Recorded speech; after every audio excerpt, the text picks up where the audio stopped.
पिछले 2 महीनों में भारत ने गर्मी और चुनावी सरगर्मी दोनों देखी। जैसे जैसे पारा बढ़ता गया, हमने भाषाई गरिमा और समरसत्ता को नीचे जाते भी देखा।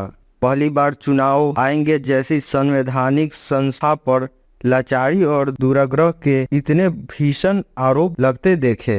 अगर अपनी पसंदीदा पार्टी के घोर संघर्ष है तो जेठ की गर्मी में भी सावन ही दिखेगा। पर परिणाम से पहले अब एग्जिट पोल नहीं बल्कि आत्मावलोकन का वक्त है। चुनाव अभियान में सभी हथकंडे सही बता दिए गए। उसी तरह कल के बाद जीतने वाले दल के समर्थक नशे में चूर हो जाएंगे। उन्हें एक चुनाव की जीत हर तरह से नैतिकताओं, मूल्यों और नीतियों को ताक पर रखने का बहाना देंगे। उसके विपरीत हारे हुए दल के समर्थक अवसाद में डूब जाएंगे। जैसे अब भविष्य खत्म होता तय है, क्रोध व दोषारोपण का दौर होगा। जैसे मैच हारने पर आप टीवी तोड़ लें, आपके पसंदीदा अभिनेता की फिल्म 100 या 500 करोड़ रुपए भी कमा ले तो उसमें से चवन्नी भी नहीं मिलेगी, चाहे आप उसे फिल्म की बुराइयों को कितना भी बढ़िया बता दें या अभिनेता के लिए जाने अनजाने लोगों से झगड़े मोल लेते फिरें।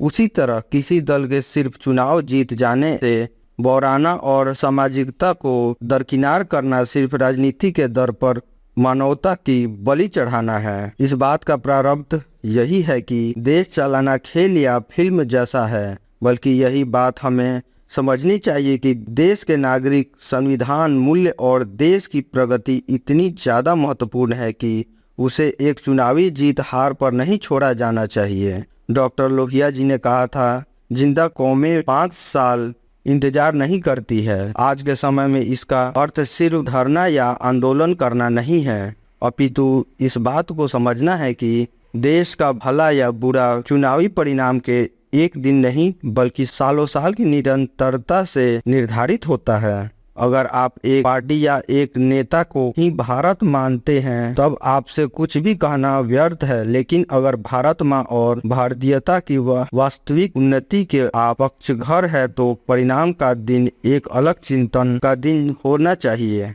आवश्यक यह है कि अपनी पार्टी की जीत पर मदमस्त होने के बजाय आप उसके कहीं परे समीक्षण बने, क्योंकि उस जीत के उस सत्ता के आप भी भागीदार है। जीत और सत्ता की यह ताकत जिम्मेदारी लाती है, उद्दंडता नहीं। भारत को अधिकारों, कर्तव्यों तथा जवाबदेहिता का समन्वय श्रेष्ठता देगा, उदासीनता और अंध अनुसरण का नहीं।